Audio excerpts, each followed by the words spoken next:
All right, I'm JJ, one of the founders of SmartFunds, and we're building the institutional tokenization stack for US private markets. So the biggest problem in private markets today is called the liquidity crunch. Exit channels are all gummed up. I like the way the information described it. It's a $13 trillion trap. Without all the funds are stuck in different venture and private equity funds. It threatens to choke off the flow of new capital to startups, putting the US innovation engine at risk. And so here comes tokenization, and tokenization is supposed to solve all these problems, right? Well, it turns out that tokenizing private markets is really hard. We have growth of tokenized dollars and private credit and treasuries and commodities, but no one's really made a dent on the equity side yet. And so what we've seen is the first that have launched into this space, Robinhood and Republic and a couple others.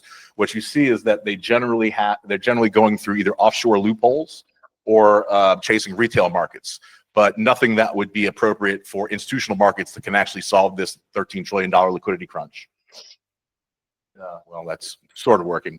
So anyway, we've built the first institutional tokenization stack for private markets. Thank you. It's fully built for a compliance stack that institutions will adopt based on Reg D securities. So we make a permissioned environment where Reg D securities can trade semi-permissionlessly.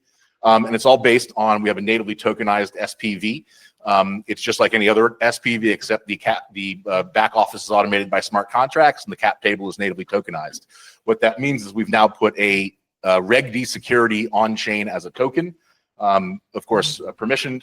And what's important about this, it's a derivative security.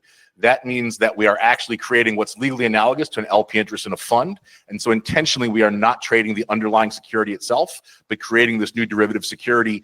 To use a crypto native analogy, it's kind of like a liquid staking derivative, but for private equity. And then, of course, it's modular and composable. And so it's designed so that you see that everything goes into the SPV as effectively an issuance and origination engine. We have a full compliance layer. We're an SEC registered transfer agent and have access to broker-dealer and ATS licenses through partnerships.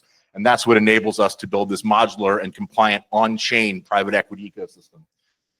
We won't have time to go into all this, but this shows how our compliance stack is different. Our tokenization stack is different than all the others that are in the market, and that ours is built for US institutions. And so far, we've built this entire kind of tokenization stack and compliance infrastructure. We're about to launch the first tokenized securities that will trade in a partnership with Plume and Republic. And people are going to say, well, wait, didn't Robinhood just send $1 million worth of OpenAI shares?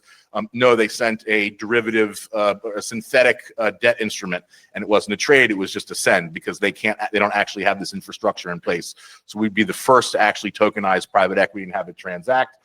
It's a little trite to say I have $1 trillion in the pipeline. But it's actually true. We have multiple pilot in discussion with AUM of 500 million.